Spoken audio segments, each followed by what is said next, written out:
इससे एक बात साफ जाहिर होती है कि महाराष्ट्र और बिलखुसूस मुंबई में जो भारत का फाइनेंशियल कैपिटल है, वहाँ पर एक जंगल राज चल रहा है। और बड़े अफसोस के साथ ये बात कहना पड़ता है कि मुंबई की पुलिस जो अपने प्रोफेशनलिज्म के लिए पूरे भारत में मशहूर है, वहाँ पर इस तरह की हत्याएं हो रही हैं। तो इससे एक बात मालूम होती है कि वहाँ की शिंदे और फडणवीस की सरकार के पास कोई पॉलिटिकल विल नहीं है। वो पुलिस को बंद करके रखे हैं, उनको काम करना नहीं दे रहे। और तीसरा ये है कि उनको सिर्फ इलेक्शन की फिक्र है। महाराष्ट्र और मुंबई में जो आम जनता है, उनकी सेफ्टी का उनको ना कोई पासो लिहाज है, ना उसका कोई प्रोग्राम है उनके पास।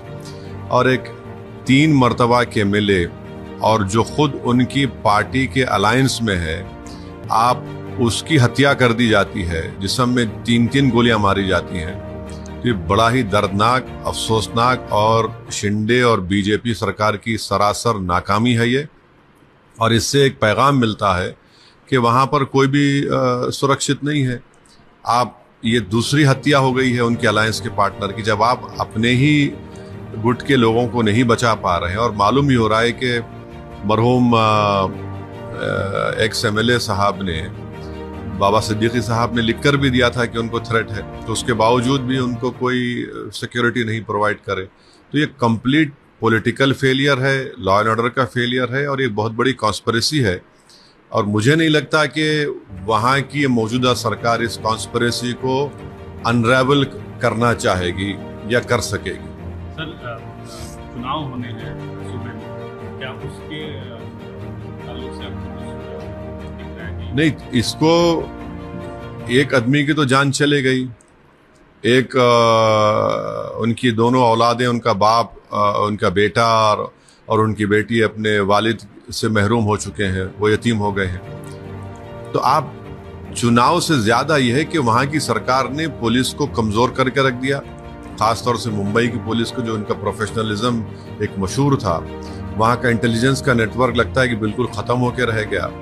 और चुनाव के सामने, ऐन चुनाव के सामने इस तरह की हत्या एक सीनियर लीडर की होती है, तो यकीनन इसका जनता, इसका खमियाजा वहाँ की सरकार को भुगतना पड़ेगा। मगर अफसोस ये कि खमियाजा आम जनता भुगत रही है कि उनको सिर्फ पॉलिटिकल मैनिपुलेशन, जोड़ तोड़ की राजनीति से शिंदे और फडणवीस की सरकार को मतलब है। वो अपनी जान को बचाने की फिक्र में है।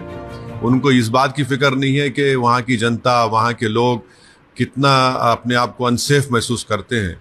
तो यकीनन ये जनता, महाराष्ट्र की जनता इनको सबक सिखाएगी, क्योंकि इस तरह दिन कोई गाड़ी के करीब आकर 3-3 गोलियां चला देता है बाबा सिद्दीकी के ऊपर।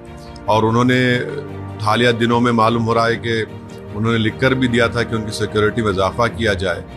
तो ये मुंबई के लिए, जो भारत का एक फाइनेंशियल कैपिटल है, ये मैसेजिंग जो हो रही है, बहुत गलत मैसेजिंग जा रहा है।